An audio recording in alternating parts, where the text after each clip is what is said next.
The White House and the Department of Homeland Security claim this week that they're working overtime to deport more than 10,000 illegal Haitian migrants currently camped under a bridge in Rio Texas. According to the latest reporting from the Associated Press and confirmed by Fox News, they lied. Big surprise. Friends, it's time for Hold the Line.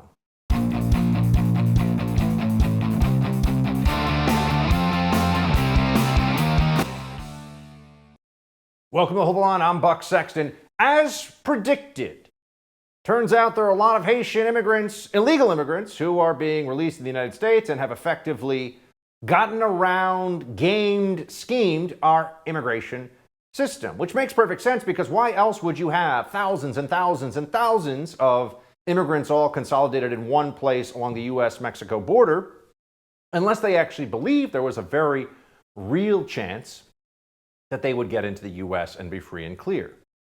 Now, the Biden administration promised us this will not happen. They're on it. You can trust them. Turns out not so much. According to the Associated Press, many Haitian migrants camped in a small Texas border town are being released into the United States, according to two U.S. officials, undercutting the Biden administration's public statements that the thousands in the camp faced immediate expulsion.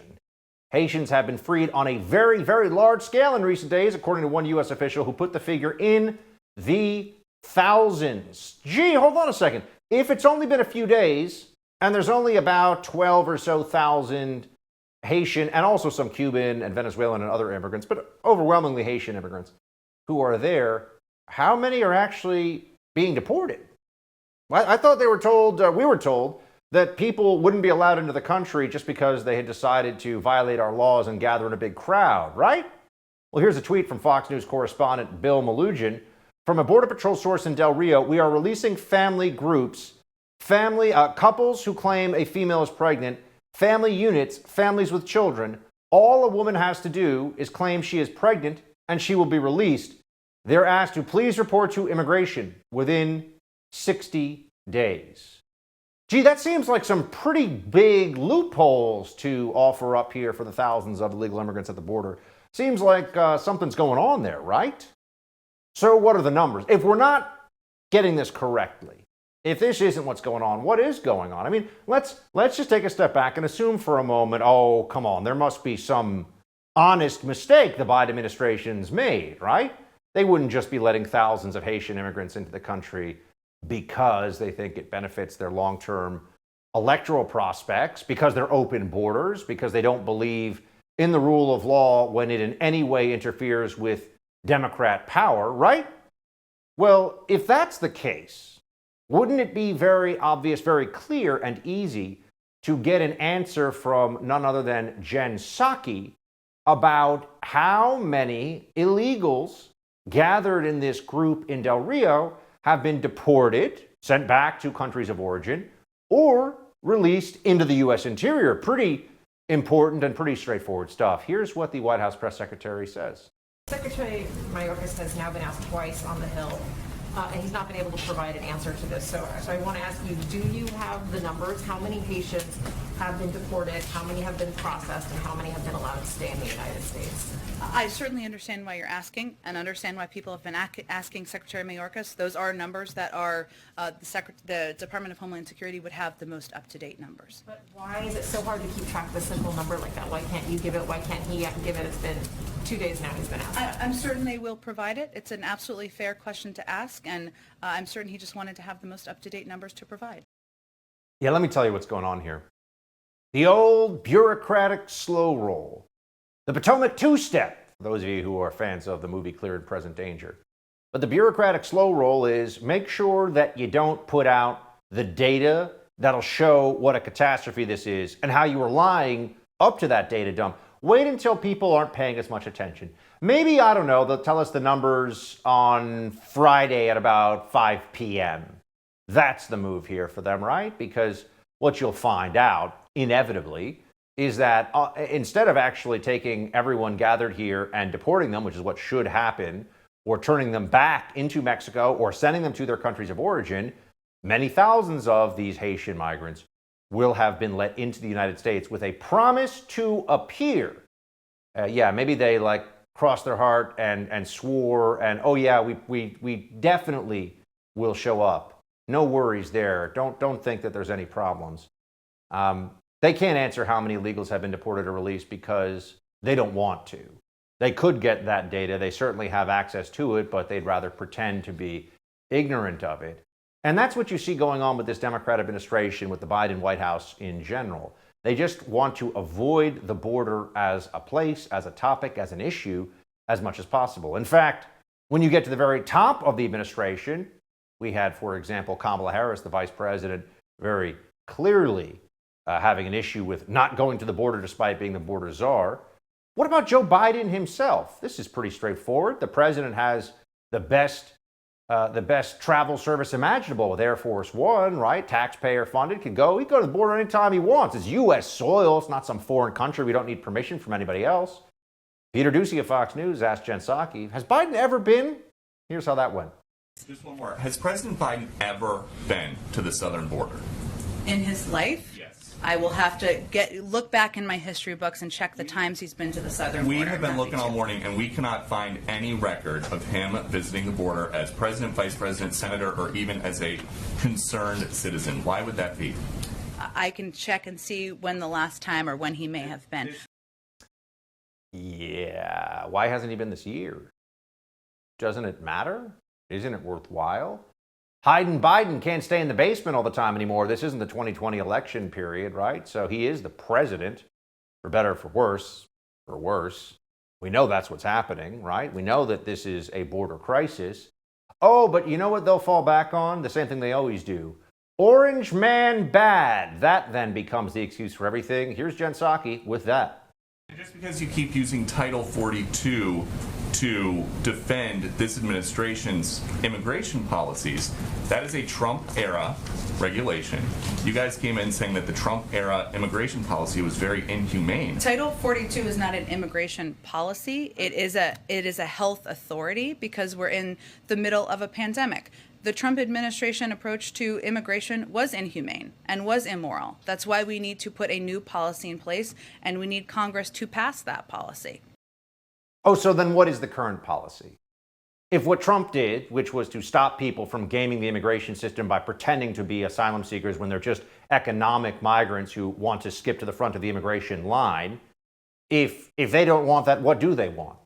What does the Biden administration think is fair here? You know, even a Democratic representative like Henry Cuellar, for example, has been willing to say about Haitian migrants, look, if they're not supposed to be in the country, it is in fact the law and the obligation of the United States government to send them back. Look, what do you do with these Haitian migrants? I mean, they to send them back to a country they haven't been to in 10 years is pretty tough medicine.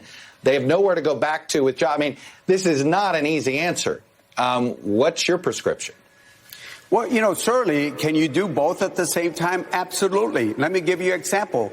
President Obama and Secretary Jay Johnson, they treated the immigrants, the migrants with respect and dignity, but at the same time, they followed the law. If they're not supposed to be here, then with all due respect, you got to send them back. Yeah, that's the law. So if you're going to follow the law, you have to do that thing that the law says, which would be sending them back. Right? Yeah. All right, coming up, we'll talk to townhall.com's Julio Rosas, who's been on the ground in Del Rio, Texas. Let's talk about the most important asset you own, your home. How much equity do you have in your home? 50,000, 100,000, more? Cybercrime experts are alerting homeowners that the more equity you have, the greater the chance foreign and domestic criminals will come after you. Home title theft is one of the fastest growing crimes. In fact, Home Title Lock, America's leader in home title protection, is alerting homeowners they could already be a victim and not know it. Here's how it goes down. First, cyber thieves search hundreds of public databases for high equity homes. Next, they pull your home's online title, forge your signature stating you sold your home, and take out loans using your equity. You're not covered by insurance, your bank, or common identity theft programs. Protect your most valuable asset today. Register your address now to see if you're already a victim, and receive a complete title history of your home, a $100 value free. Go to HomeTitleLock.com. Again, that's HomeTitleLock.com. We'll be right back with townhall.com's Julio Rosas. Stay there. If you annualize these figures, been a couple 100,000 people per month, we'll be up to about 2.1 million apprehensions. Add the getaways, 300,000 to 400,000. We're up to 2.5 million people.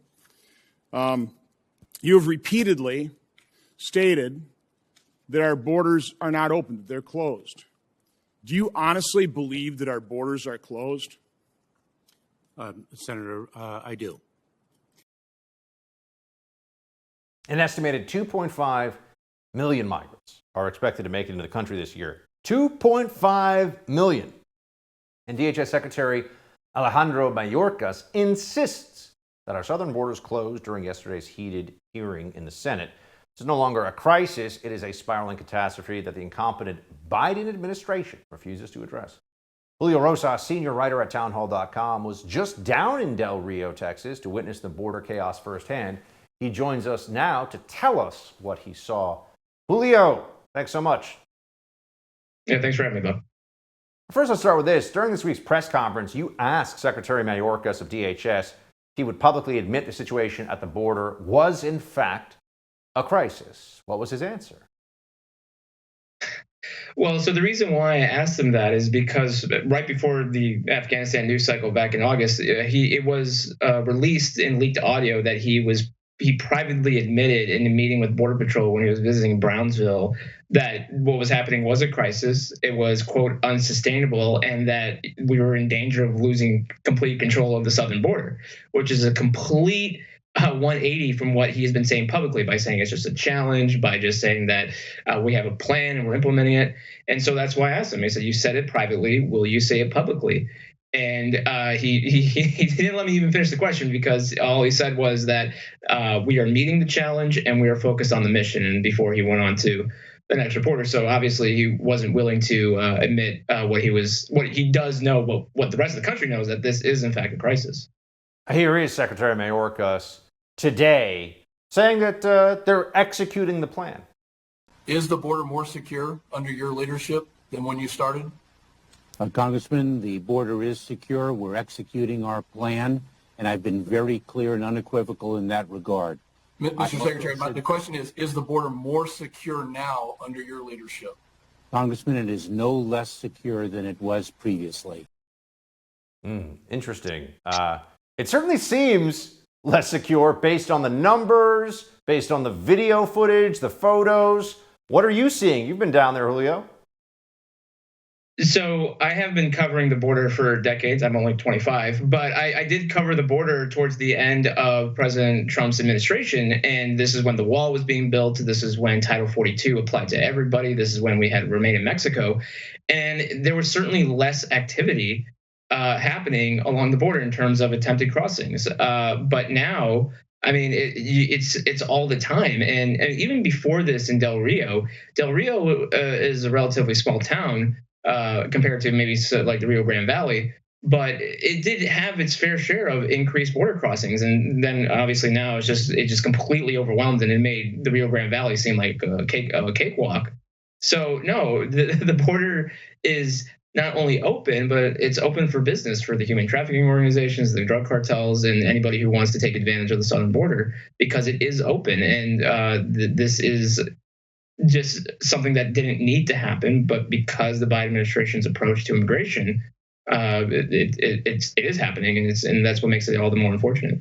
One thing that seems hard to take at face value in all this, Julio, is that we have processing of migrants led into the United States, right? We should know, and I'm sure we do know at some level, the U.S. government knows how many people are at the Del Rio Bridge crossing and that have been released with a ticket to appear in 60 days, right? This is what they sometimes, and we're hearing often, do.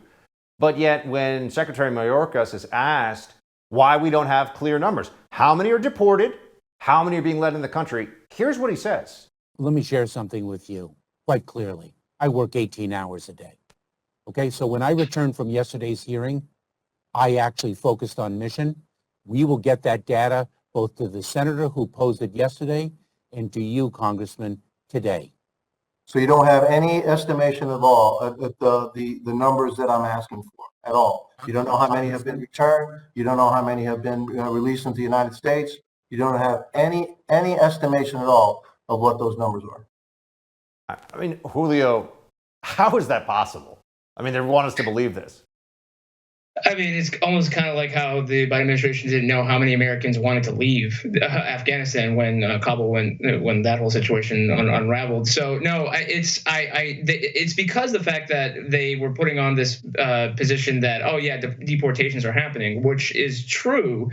But I think once we do get the numbers, we're going to see that the amount of people who were released into the United States with NTAs or NTRs far outnumbered the ones that were actually sent back. And that's because they're only applying Title 42 to single adult males. And I can tell you, being to the camp, there's a lot of family units, there's a lot of pregnant women there. And so I think they're trying to delay releasing that number as long as they can. Yeah, it seems like it's just about the optics and the public relations aspect, the PR of all of this.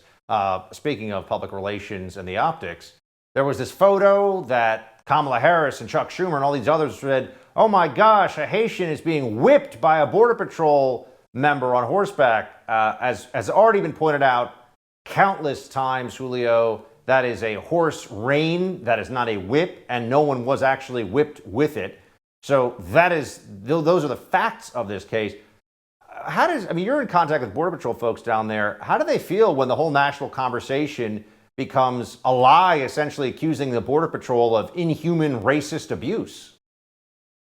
I mean, it's quite frustrating. I mean, I can tell you that they are not the villains in this border crisis. They're far from it. And what's important to keep in mind is that it's the photos don't tell the story, actually. And they say a picture is worth 1,000 words, but you have to actually look at the video, because the reason why the reins are so long is because of the style that they're trained to ride the horses on, but also because they don't whip. They actually spin the rein to prevent people from getting too close to the horse, because they don't want the people to get trampled on by the horse, which can cause very serious injuries.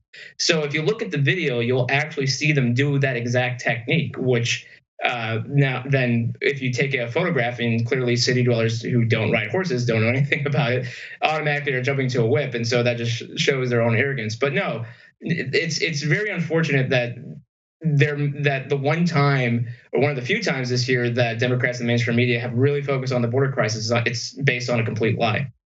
And Julio, what are your sources telling you, or do you have any hypotheses even at this point for how did all of these predominantly Haitian migrants come together in this way at this time? Who organized this? Who funded it? Why now? Do we have any inclinations, any idea as to how that happened? So the vast majority of the Haitians that are crossing right now, they're not coming directly from Haiti. Because Haiti has been a long, unstable government in a third world country, there have been events like the 2010 earthquake that have pushed Haitians out of the country, and they have settled it predominantly in South America and some Latin American countries, including Chile and Brazil. And so, much like the rest of the other nationalities, they have seen how easy it is to cross into the United States right now, especially if they're with a family, they have a kid, or they're pregnant.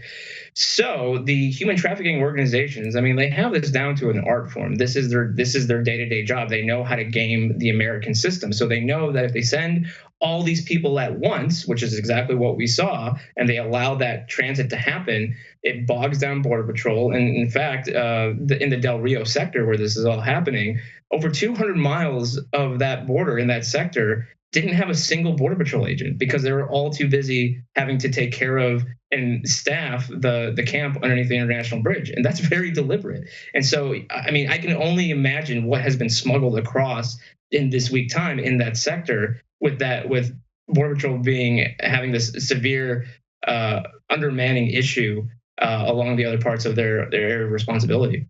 Julio, as always, great work, man. Thanks for being here with us. We'll talk to you again soon. Thank you. It's been over 2 years since former U.S. Attorney John Durham was appointed by former Attorney General Bill Barr to look into the origins of the FBI's Trump-Russia investigation. Now, at long last, there seems to be some movement. We'll look at the details with former Intelligence Committee investigator Kash Patel in a moment. But right now, I want to tell you about my friends at My Digital Money. Crypto market's hot right now, right? People are talking about it. Bitcoin, Ethereum, so many digital tokens out there that you can invest in, and sometimes there are huge gains attached to these things. It can happen very quickly. But how do you get started? That's where My Digital Money comes in.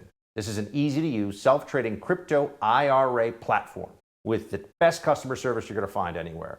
Because your comfort and security are their top priority, they offer an unparalleled military-grade security for your coins and trigger orders to help you secure opportunities for gains or limit losses without having to watch your account 24/7. When it comes to your money, you deserve a team of dedicated professionals who have your back, speak to you honestly, and treat you like a human, not a number. Check them out at mydigitalmoney.com. That's mydigitalmoney.com. We'll be right back with more. Hold the line. It looks like Special Counsel John Durham is finally getting somewhere in his more than 2-year-long probe into the origins of the Trump-Russia investigation. Last week, Durham issued an indictment against cybersecurity lawyer Michael Sussman, who's tied to the Clinton campaign, for allegedly making false statements to the FBI. The indictment claims Sussman offered tips to the Bureau in order to undermine then-candidate Trump, all while hiding the fact that he was working for the Clinton campaign. Sussman has pled not guilty to the charges. Here to shed light on that is former investigator for the House Intelligence Committee, Kash Patel. Kash, good to see you. Hey, it's great to be with you, Buck. Thanks. So I know you served as senior counsel for Representative Devin Nunes during the Russiagate probe. Could you tell me just what happened here? What's going on with Sussman? Yeah, absolutely. So what probably most of your viewers don't know and shouldn't know was I was the staffer who took the deposition cited in John Durham's indictment. So I'm intimately familiar with Michael Sussman and his connections, not only connections, but payment by the Hillary Clinton campaign to shuffle information to the FBI. The crux of the matter is it's a lying count. Basically, it says Michael Sussman is alleged to have lied to the FBI, specifically the general counsel, when he walked in the information that he was paid to put together by the Hillary campaign, which turned out to be, the information itself turned out to be false, and he likely knew that. But he went to James Baker and said, oh, hey, I came across this information as a good Samaritan. Please review this at the FBI and take a look. What he didn't do was reveal that he was working for the Hillary Clinton campaign. He actually, according to the indictment, went out of his way to tell his friend, James Baker, the general counsel of the FBI, that no, I'm not here at the behest of anyone. Rewind the clock to 2017-18 when I took that deposition of him. I pointedly asked him, were you collecting that Alpha Bank information at the behest of any client? And he specifically responded, yes, I was doing it for a client. Now, back then, he wouldn't tell me the client because he hid behind attorney-client privilege, which was, another story. But that's the crux of the issue. That's the lie that John Durham's saying, that he's saying, Sussman, I just pitched it as a good Samaritan. But he already testified under oath to me and the House Intelligence Committee that actually he was doing all of it for a client. So can you just clarify for everybody, including me, by the way, what this guy did exactly was what you mentioned, Alpha Bank. What did he do? Like, why is he tied into all this in the first place?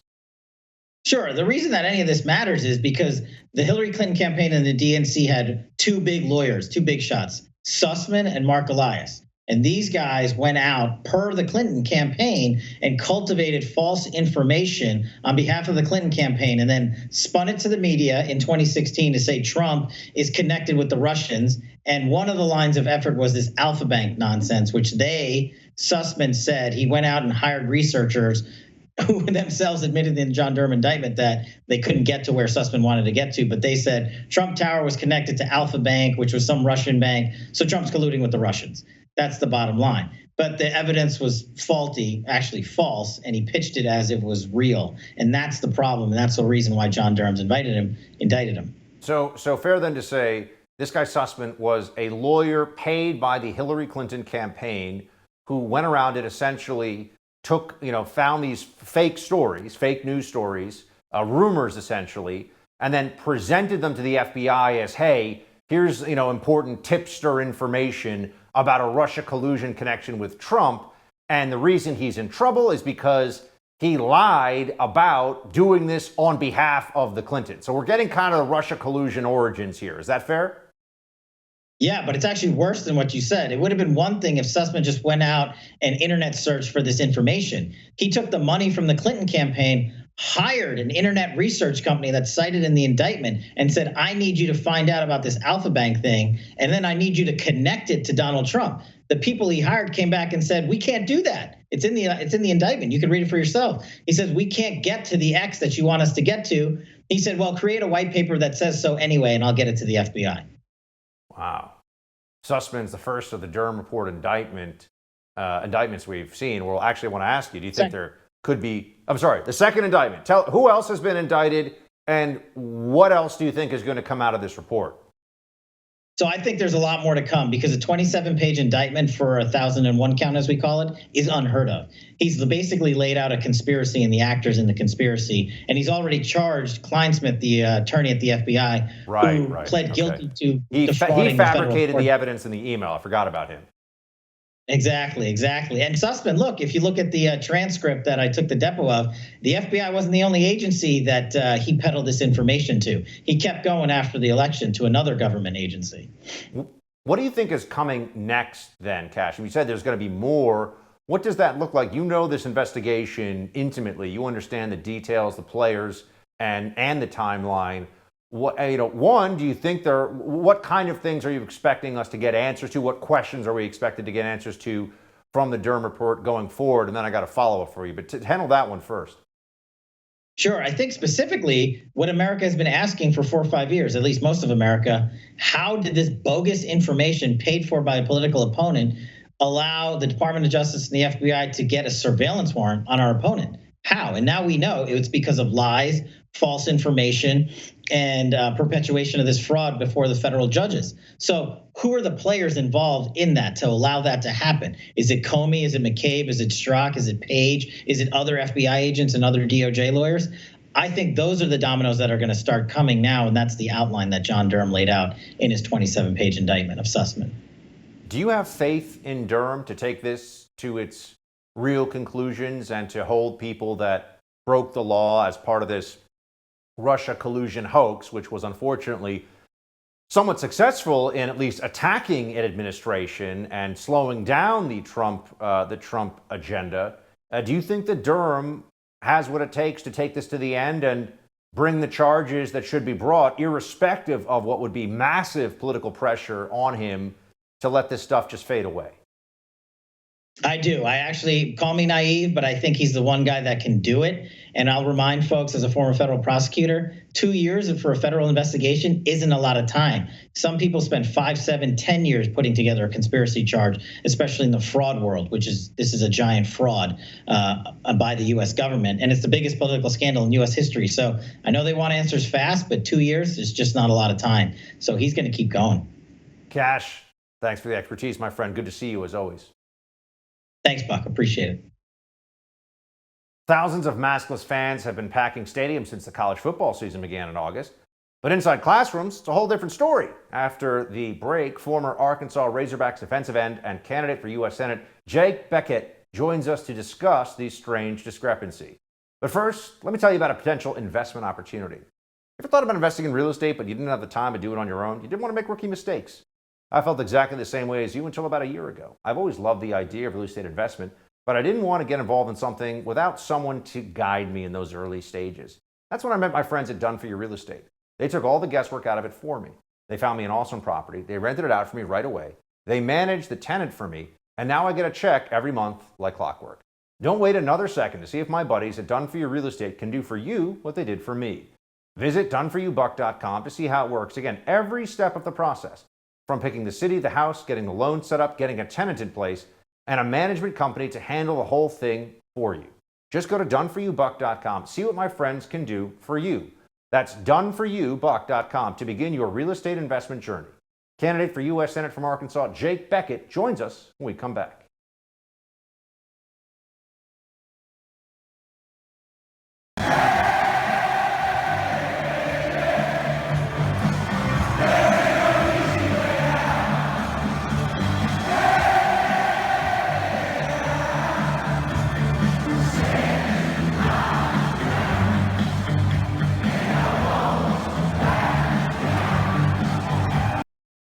Thousands of Gators fans at the University of Florida this past weekend singing Tom Petty's I Won't Back Down. Tune is somewhat fitting. College football stadiums around the country have become packed with eager and largely maskless fans since the season started this month, or last month rather.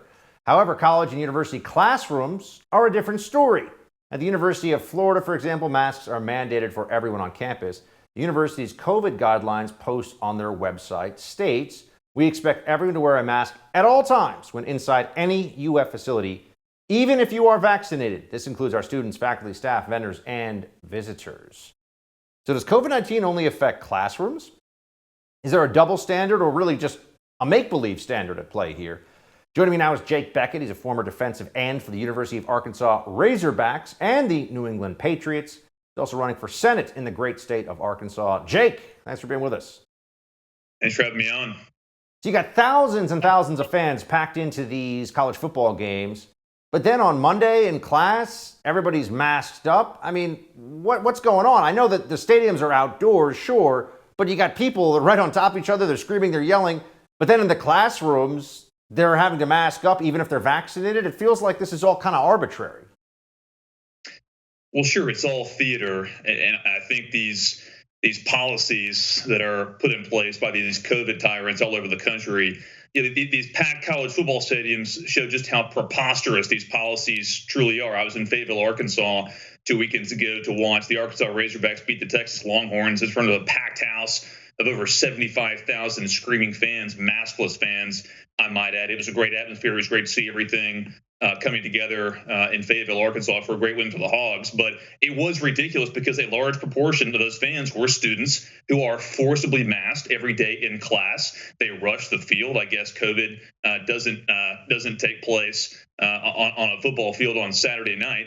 And then a large proportion of those fans, obviously, are people who are employed, who are under threat of losing their jobs for refusing COVID vaccine mandates or mask policies at their place of employment. I presume a lot of those screaming fans in college football stadiums across the country are people who have small children who are forcibly masked on airplanes, toddlers as young as 2 and 3 years old in public transit and elementary schools. It's just absolutely ridiculous. And I think these packed stadiums are truly an act of defiance from people all over the country who are sick and tired of these mandates. They're sick and tired of the hypocrisy. They're sick and tired of the tyranny, and they're not going to take it anymore. As Tom Petty would say, they're not backing down. How do you think this ends? I mean, is that essentially it? We have to just reach a point where we have more and more Americans who will find ways to non-comply with the dictates of Fauciism? Because it feels like even if someone's in a red state, say, where they believe there's some degree of freedom afforded them from the harshest and most arbitrary COVID mitigation policies, the federal government steps in. There's still the possibility of federal government mandates for travel on flights when it comes to the vaccine. So how do you think we finally end this madness?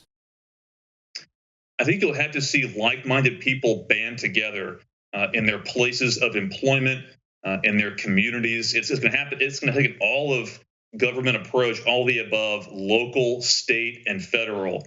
But really, it has to happen at the grassroots. Look, really, these companies won't employ these mandates if they're under threat of losing 20, 30, 40% of their employees. These schools won't impose mandates if they're under threat of losing half their student body population. Okay, we have to stand up and fight back against these ridiculous mandates. Look, it takes all of us. We can't wait for someone to come in and save the day. Look, people have to step up in their communities. Of course, it takes Republican leaders and conservatives who are in government to stand up and speak out against this. But look, it's going to take every single person at all levels, local, county, state, and federal. Jake, I want to switch topics here for a moment. You're a veteran of the war on terror. You served a tour of duty in Iraq.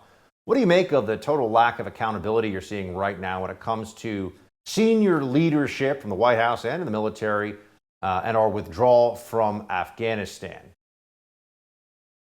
Well, I come at this from the perspective of someone who not too long ago was an infantry platoon leader with the 101st Airborne Division. And I can tell you that as a junior officer, as a non-commissioned officer, as lower enlisted personnel, If you make one mistake, if you slip up just a little bit, you get fired and you lose pay and you lose rank. But apparently, as you go up the chain of command into the upper echelons of our military and civilian and political leadership, look, you can preside over the worst foreign policy debacle in recent American history that results in the death of 13 brave American servicemen, that results in losing $85 billion worth of equipment, material, combat aircraft, and weaponry to the Taliban. And you can keep your job. You can keep failing up. You can get a third or fourth star. You can get a cushy seat on a corporate board, or you can find some sinecure position in the federal bureaucracy. But we have to get to a system, and this is one of the reasons why I'm running for Senate. We have to get to a system where we promote rapidly the people who are good in our military, and we fire rapidly the people who perform poorly. This failing upward system of just promote and promote and promote no matter what happens, it's absolutely failing, and we're seeing the consequences of that system in Afghanistan. I want to take a listen to something that DHS Secretary Mayorkas said yesterday and get your reaction. Of the over 60,000 individuals who've been brought into the United States, and I will give you approximate figures and I will verify them, approximately 7% have been United States citizens, approximately 6% have been lawful permanent residents, approximately 3% have been individuals who are in receipt of their special immigrant visas. The balance of that population are individuals whose applications have not yet been processed for approval, who may qualify as SIVs and have not yet applied. So just to reiterate, of the 60,000 Afghans evacuated, or people evacuated from Afghanistan, I should say, 84% of them were neither U.S. citizens, lawful permanent residents, or SIV holders. So who are we evacuating from Afghanistan? Well, it's clear the administration lied to us. Anyone who was paying attention as this unfolded knew what was happening. We were simply just scrambling and accepting pretty much anyone who walked up to the gates at HKIA Airport in Kabul and said they were an interpreter, or they knew someone with the U.S. government, the U.S. military. And so we brought in tens of thousands, perhaps over 100,000 completely unvetted Afghan migrants. And now they are dispersed all over the country. Look, we have no idea who we let in. I've been speaking out about this since the very beginning. Look, we don't know who these people are. They should not be dispersed in the country. We have to keep track of them because, look, we were lied to. These people are not who they say they are in many cases. And the American people, look, the people who set immigration and refugee policy are the citizens of this republic, no one else. And the American citizens have demanded through federal immigration law that we properly vet all migrants and refugees. The Biden administration is in violation of that law. Really appreciate you being with us, Jake. Good to talk to you again. Thanks, Buck. During yesterday's Oval Office meeting, White House aides awkwardly cut off Prime Minister Boris Johnson mid-sentence after Biden refused to answer reporter questions again. Who's really in charge here? We'll have that coming up next in Quick Hits. I want to tell you one more time about my friends at My Digital Money. Crypto is hot, right? Bitcoin, Ethereum, you're seeing and hearing all about it because these digital tokens, they can skyrocket. But it's not easy to get started. That's where My Digital Money comes in. It's an easy-to-use, self-trading crypto IRA platform with amazing customer service. They'll actually answer your phone call. They'll help you get set up. Your comfort and security and all this is their absolute top priority. So the crypto market is heating up again, and this could be the best time in a long time to get into this exciting technology-based investment. When it comes to your money, you deserve a team of dedicated professionals who have your back, speak to you honestly, and treat you like a human, not a number. Check them out at mydigitalmoney.com. That's mydigitalmoney.com. Quick hits are coming up next. Stay right there.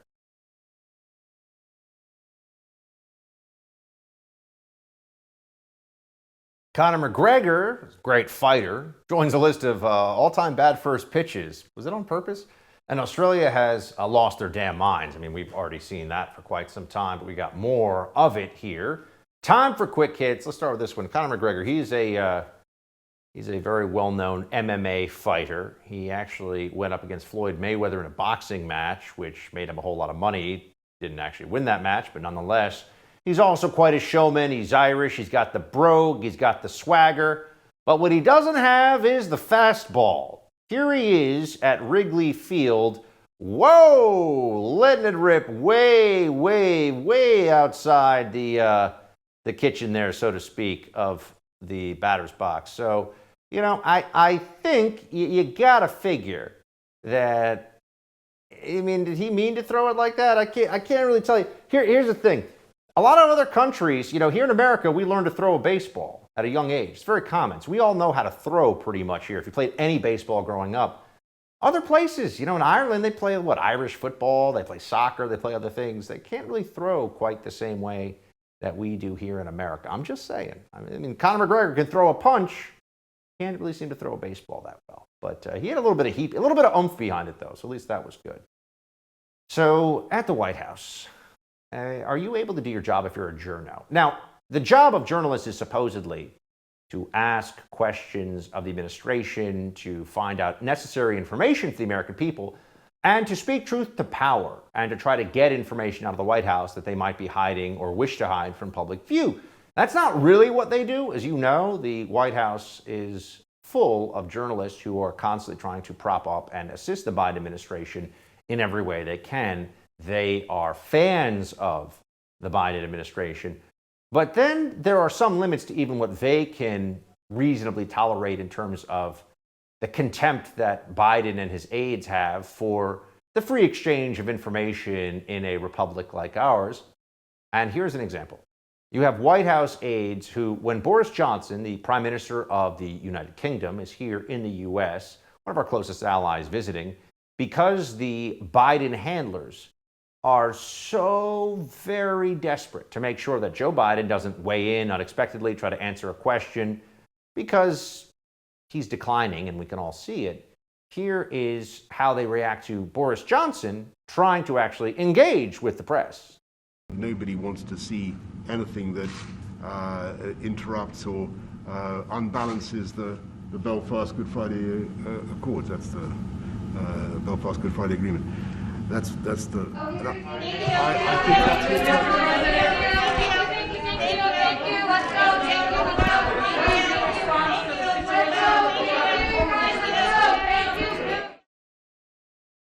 Almost like they don't want anyone to be able to ask Joe Biden a question.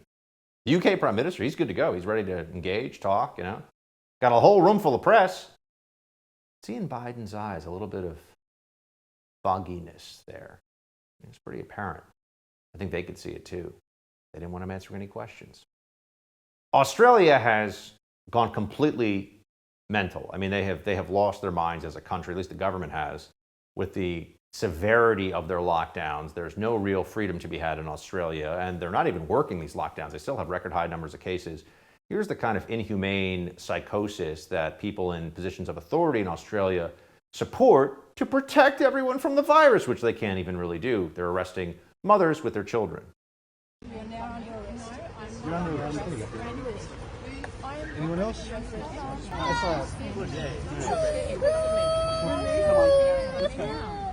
Excuse me, she has her son with her and she's done nothing wrong.